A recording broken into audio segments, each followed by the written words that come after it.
Hi, this is Mr. Shaw, and our VLA Lifelong Learning Challenge is to show some grit.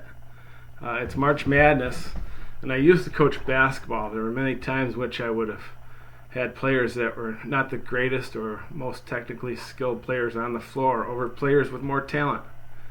Sometimes players would get in the game because they would make things happen. They could come up with loose balls, out hustle the competition, give great effort, or give us a spark when we needed it.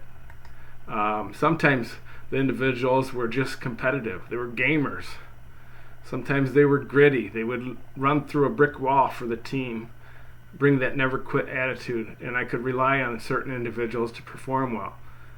Those players earned their time not because they were the best players on the team, but because I knew that they could have an impact on the game in a positive way through their effort and intensity, and it could rub off on their teammates. Sometimes those individuals would replace a starter, and the game would change in a positive manner due to their play on the floor. There would be times in which players' efforts in practice earned them starting spots because of the work they put in. The starting five may not be the most talented five. How do the others on the team react to change on the team? Sometimes the player earns the spot due to the fact that they make their teammates better because of their positive attitude and work ethic. Sometimes it's not the most talented player that gets the playing time. Just like the smartest person doesn't always get the job. How many times do you see a player that is not a star make the biggest shot or make a play that changes the direction of a game? It takes a lot of great players to win a championship. You may have seen examples of this during the NCAA basketball tournament on the men's and women's side.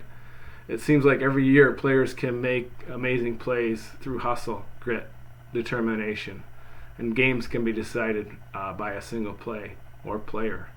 Sometimes the competition is just better. There are good failures and losses. Sometimes we win and sometimes we lose. If a team plays to the best of their ability and still comes up short, they can still feel good about their performance.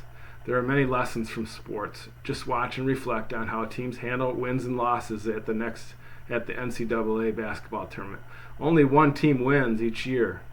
The next season, all those teams and many of the players come back and compete for the chance to be champions, but very few will become champions.